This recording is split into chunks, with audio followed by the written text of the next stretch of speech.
everyone. Welcome to the Live Your Best Marriage podcast. I'm your host, Whitney Shayo. And I'm your host, Pesa Shayo, and I'm Whitney Shayo's husband. And welcome back to the place where we believe that every marriage has a chance to be awesome and fulfilling, as well as long-lasting. Yes, every marriage has a chance to be awesome and fulfilling, and we are here to help you in this marriage journey. So just to help you so that you can be able to make sense of this thing that we call marriage, and also to have a great time in marriage. Absolutely. And there's not always a right or a wrong way to marriage. Basically. There's no right or wrong way? There's not always an exact right way or a wrong way to go about it. But, it's nice to hear tips from couples who have gone through it. We've been together for 13 years and we have 4 children. So we just like to offer encouragement to anyone out there who might be, feeling, how tough it can be sometimes. But we also think that there's no problem that's too big for your marriage. I think everything is solvable. So what do you think? Yes, I think everything is solvable. And if you come to marriage when you're thinking in terms of we are a couple and we are on the same team, so we are fighting to keep the marriage together, not to stay apart. Right. So above all else, you're friends. Yes, above all else, you're friends. And above all else, you got into this marriage to stay together, not to fight or to split. Not to be miserable. Yes. Yes. That's awesome. So what are we talking about today? So today I wanted to explore the idea of our strengths being our weaknesses. What, our strength being weaknesses? Right. So you can view it as, some of our greatest strengths could also be our greatest weaknesses. And I just wanted to let you know that the goal is to not only identify what your strengths are, but understand how we can use those strengths and take advantage of them and then downplay the weaknesses. And the way I look at it is our strength have the other side. I look at it in terms of a coin. There is the head and the tail. Right. So the strength and the weakness are the same, are two sides of the same coin. Your strength and your weakness are two sides of the same coin. Absolutely. And if you're wondering, how does this apply to marriage? Let me give you an example. A spouse that is detail-oriented, that is a wonderful strength. They pay attention to every little thing that's going on. But the problem is... You mean they're being nitpicky?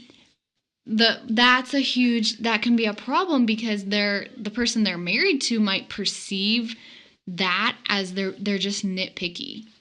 Yes. And they are just, oh my gosh, down to the last detail. They're obsessed. So when does it stop being obsessed with details to being nitpicky? Well, the thing is, our reality is what we perceive it to be, So the person who owns the strength might just think, hey, you know what? I am really good with keeping track of stuff, but again, the person they're married to might be perceiving that as, oh my gosh, why do they like to micromanage? What's up with all these tiny little details all the time? Yeah. It's driving me crazy. Yes. So that's when it becomes an issue. But it doesn't have to be. If we can identify what the strengths are, what the weakness is, and then take advantage of it in a way that it helps us get along better in our marriage and could even help us run our households more efficiently. Much better, yes. Yeah. And can you give me another strength? So another strength could be, let's say if someone is really cautious. So you mean somebody is unwilling to take risks? I guess that would be the downside of it. But someone who's cautious could be a person who is just really careful in their decision making. Yeah. But as you said, again, if the person they're married to or the people they work with are taking that as someone who is just paralyzed by fear or, and unwilling to take risks. Yeah, so, if they're not a risk taker. Yeah. Then how can we how can we zoom in on the positive side of that? And again, I go back to the concept of these two things are the same, are the two sides of the same coin. Yes, you're cautious. Yes, you're careful. You're conscientious, and you're a very nice person. But at the same time, you can be very unwilling to take risks and also become very paralyzed by the fear of failure. So you also have to know when this is becoming your greatest strength. Now it's becoming your Achilles heel. It's becoming your greatest weakness.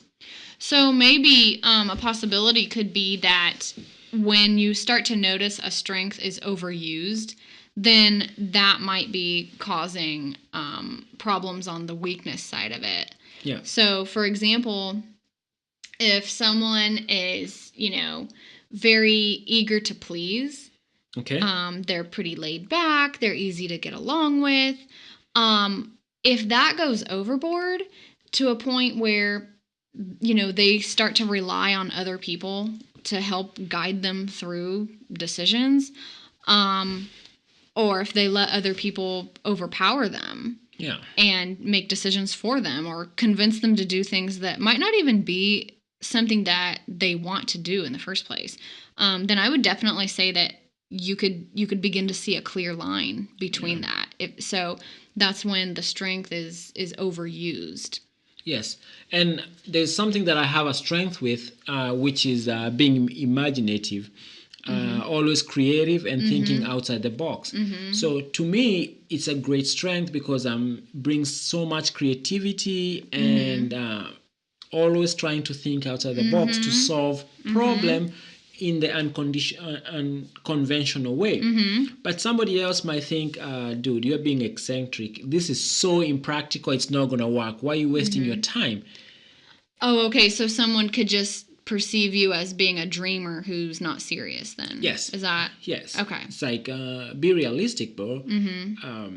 What you're planning, what you're talking about right now, it's impractical. And so, most of the time it is impractical. So for a spouse, they might be like, okay, here we go again. Here's another pie in the sky. Another dream. Oh my gosh. and I might be thinking, oh my God, we can solve this. We can we can use creativity to actually figure this thing out. Right. But the spouse, especially if the spouse is very cautious, who's very careful, conscientious, but very unwilling to take risks, my strength of being imaginative and creativity and being creative. So being more daring. Being more daring might be really scary to the other person. Spouse. And as the spouse is trying to pound on you that, hey, you need to quit taking risks. To you, it's like they're going against your strength, which is think outside the box and be more creative. So it could be taken that they're stifling the creativity then. Yes. And that becomes crazy when you are trying to live with somebody who has the opposite of your strength. Right. And being mature enough, I want to call it mature because the whole world cannot be filled with people who just have your strength. Who think exactly the way you do. So we need each other. Right. Yeah, the person who is imaginative and taking a lot of risks needs the person who doesn't take a bunch of risks to slow them down a little bit so they can slow down and actually see, will this work? Or somebody to make sure all the loose ends are buttoned up. Right. You'd have chaos. Yeah. Right, and that's a really good point. I'm so glad that you brought up that idea of how married couples can all have a mixture of these different personality types and just different characteristics. And so if we're able to be self-aware and know,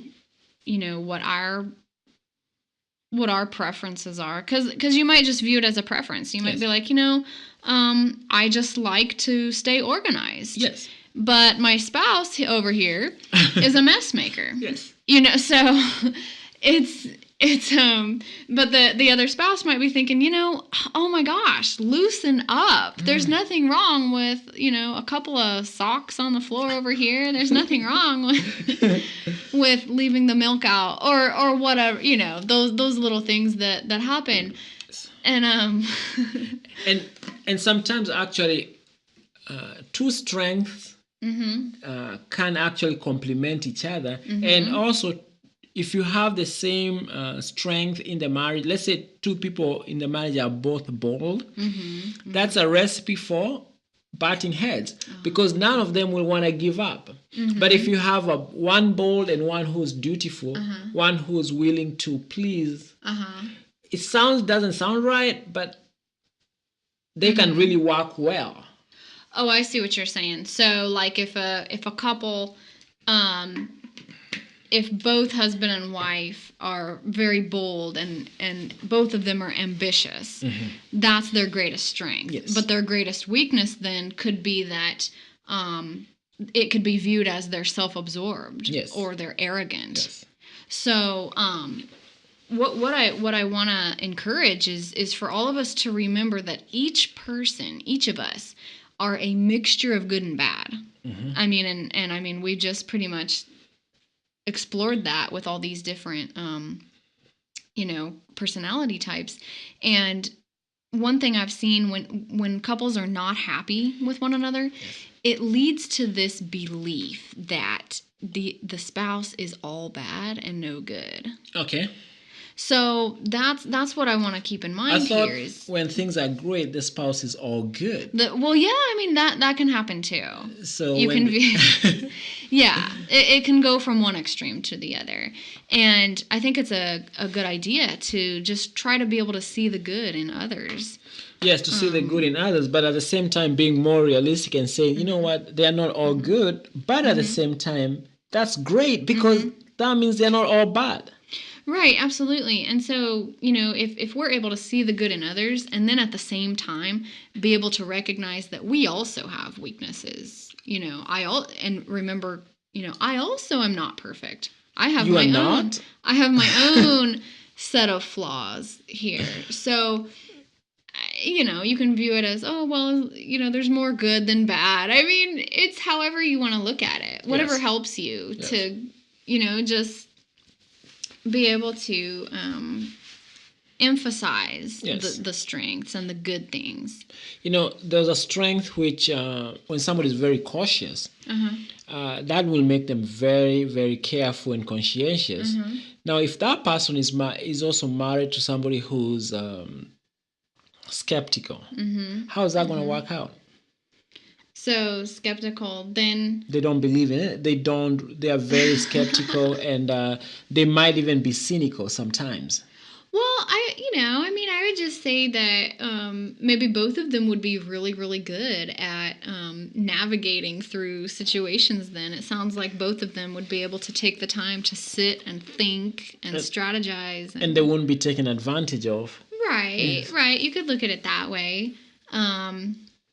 But yeah, you're right. I mean, they could get a reputation for being cynical or for being negative or, I mean, there's always a name for everything. There's always, but yeah, definitely. It's just however you want to look at it. And I think that is one of the most important parts is what's perceived, what someone views you as. You might just be thinking, you know what, I am just a really strong, independent person. Yes. But if other people view that as, you don't really care about anyone else's feelings. You just care about yourself. Or you just seem detached. Like you don't really, you're not really in the struggle with the rest of the group or whatever. You're just, it's the reputation that forms that can be harmful. And also another funny thing is the person who might even be talking like, oh, you don't have the feeling for the group, they might be themselves be very cautious or very reserved or have some sort of a personality that actually makes them see how that person is acting, like they are not very emotionally connected. They are not. While somebody else might totally not even see that and be concerned with, oh, he's such a great leader. He says what he means and he goes out there and conquers the world. Right. And you know, it's kind of funny sometimes because when you meet someone who appears to be very charming and friendly, you might also at some point get the feeling that they're manipulative. Okay. Does that make sense?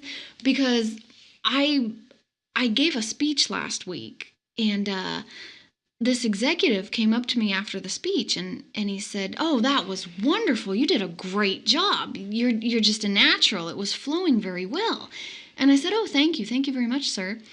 But this guy also happens to be a very, very I don't know how to say it. He's a salesman who is very relentless. And so I questioned, I thought about it later, and I was like, you know, did he really mean what he said when he said that he enjoyed my talk, my speech? Because he's also been trying to sell me something recently.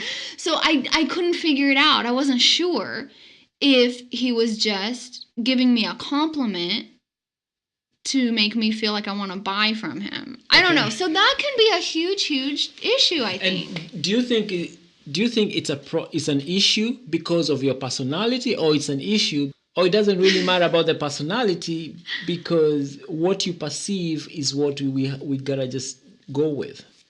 I don't know. I think that becomes the challenge when you try to figure out, okay, is this just something that I'm assuming, or is this a real problem that's going on? That everybody in the world will also see there's a problem here. Right. But also that might not be the best way to look at it either, because again, if someone has developed a reputation for being a certain way, deep down they might not really be that way. And then it's just people perceive them to be like that. And then just being the devil's advocate here is why does it really matter what he thinks about your presentation? Does that say something about you, or does it say something about him? Well, I don't know. I guess I can't speak for him, but for me, what I'm really, public speaking is something that I've been trying to learn. I mean, for the last couple of years, I've been volunteering in a nonprofit organization, as you know, Toastmasters. I really want to learn to be a good public speaker. So when someone gives me feedback, I would really like their honest opinion. And I mean, that's pretty much. And do you think, what if he gave you his honest opinion, which is you did a good job? Why does that bother you? The honest opinion doesn't bother me. I was saying, like, well, what if he's being manipulative? What if he's just trying to butter me up so that later I'll buy this thing that he wants me to buy? That's where I was coming from. And now the question is, why does that bother you? Is it because maybe you are cautious? You have that personality type that you become very cautious? I guess, yeah. I'm usually on guard. I don't want to be taken advantage of. So. Okay. To me, if somebody comes and says you had a great speech, yeah, I'll just take it at face value. Yeah, I did a great speech. Take it at face value. I'll just take it at face value. But on the other side, if they said you didn't do a good job and this is what you need to improve, I'll think in terms of, like, that's what I need to improve. It doesn't really affect me as a person. Yeah. So another thing that I wanted to bring up a real life example of someone's greatest strengths being their greatest weaknesses. Okay. And this happened. I had a meeting last week, and we were trying to decide if we want this businesswoman to enter our group and just be one of our associates.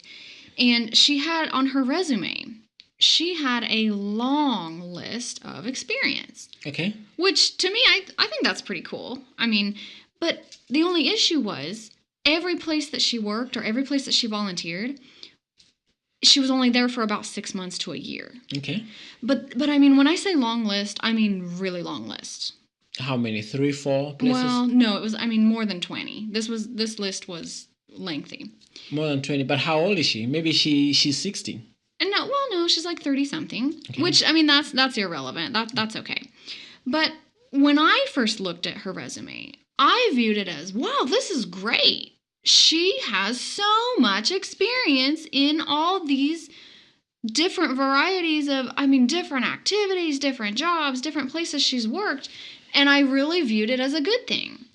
But the lady who was in charge of this committee said, I really, I'm a little bit skeptical about this resume. Okay. And I said, really, why is that? And she said, well, I mean, this long list of different places that she's worked for, she's never stayed anywhere longer than a year. Okay. I said, okay. And she said, you know what that shows me? That shows inconsistency. Okay. That shows that she moves around too much. Okay. And that really spoke to me, because that's when I realized, okay, I perceived something as, this positive, great thing. This lady has a variety of just, so many things that she's done, and it looks great, I think. But on the other hand, someone else viewed it as it was a weakness. It was a problem. So she, according to her, she's supposed to stay in one place even if she doesn't like it? So that's what brings up the question. I mean, how can we just take advantage of the positive things that we've done? And that's the biggest issue here. So for me, that looked like a perfect example of, if I carry my resume around with me and I'm thinking, this is awesome. Yes. I've got all these strengths. I've got all these wonderful things that I've done. But to someone else, it looked like she was carrying around a bunch of things that were working against her. And so that's what I want to figure out here. I want to figure out, okay, what's the balance here? And you might be thinking, okay, well, how is that even connected to marriage? But I think it is connected to marriage, because there might be things that our spouse does, and our spouse is thinking, this is awesome. I have all this knowledge. I have all this experience in blah, blah, blah, blah, blah, whatever it is. But the person they're married to might be thinking, oh my goodness, that's too much. They're going overboard with that thing, or, so it's just an idea that I'm throwing out there. I don't know if it's Tim Ferriss who talked about this or somebody, but there's something that our culture prefers and looks up to, is like, how much can you put up with it? How can you suffer through it? Like, how much can you go through that hardship? I really don't know what was wrong and why she was changing jobs or changing the volunteer positions. Well, that's irrelevant, really. But your lady friend, to me, sounds like she values somebody who can put up with it. Who can stick with it. Yes, and we call it experience. Somebody who has more experience. Right. And that gets rewarded. Yeah. Yes. Somebody who can suffer through it gets rewarded more than somebody who is like, I don't want to put up with this. Yeah. I know that I don't want to do this. Yeah. And I wouldn't like to do this even 5 years from now. So why don't I just cut the losses and move on? So they don't mind searching until they find something that's a good fit. Instead of, quote unquote, trying to have a great resume. And I'm self-employed, so I really cannot speak to that. But if somebody wants a job with me, I really don't care if they have worked 5 places or 10 places. Right. It's literally... It's the skills that they have. It's the skills that they have, and I'll put them through some tests, and if they can perform, And if 6 months from now they don't think it's a good idea, it's not a good fit, I don't want them just to come here to work. They don't want to be here. It's not a good fit, and they're just putting up with it because of some sort of a magic number that, hey, if it gets to 1 year, now I'll be okay. And if it was less than 1 year, I think you just answered my question perfectly. what is it? I think, yeah, because my first question was, well, how does all this relate to marriage? Yeah. But it does. And my second question was, okay, well, how do we find that balance? How do we make it work? Yes. Regardless of what the other person is doing or has been doing. And the answer is clear now. You look at your spouse and you say, you know what? They've got all these strengths. They've got all these characteristics, some good, some bad. But you know what? I can love this person. Yeah. You know what? I'm going to put all the judgment aside. If they love me, they're kind to me, we're able to run our household, take care of our kids, or maybe you don't have kids, but this person respects me. You know what? Regardless of their negative character traits, I'm going to focus on the positive, and I'm just going to keep loving this person. Yeah. That's I don't know. That might sound a little bit too performance-based, but hey, that's another story for another day. I'll spare you that one. I won't get into that right now. But yeah, you just answered my question. Yeah. You said, you know what? If the job applicant comes in and they're capable of doing the work and they have a great attitude, why not? Why not have them around? Yeah. Regardless of how many places they've gone back and forth to, that's irrelevant. Yeah. So, okay, it applies to marriage. You know what? If he's a great husband, if she's a great wife, you know what? That's what I'm gonna stick with it. Now, I know there's some business owners out there and some people who are like, no. How somebody does one thing is how they'll do everything. Mm-hmm. So if they are, quote unquote, always quitting, that means they'll quit on me. So why do I need to have them here and they won't stay longer? Right. But and I understand the concept of how much you have to train somebody and how much it's a drain to train somebody.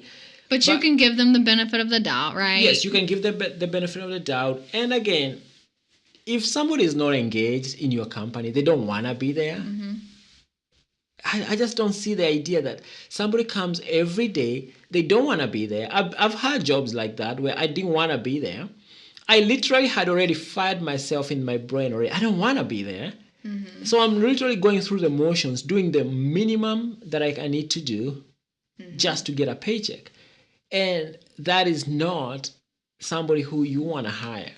And if it means that you can retrain them, you can do whatever, but if they want to leave, I don't see why you should just force them to be there just to get to that magic number of 1 year so that they can quote unquote say that they have the right amount of experience. Again, and to me, I'm older, so life is getting to a point where I just don't really need to put up with it.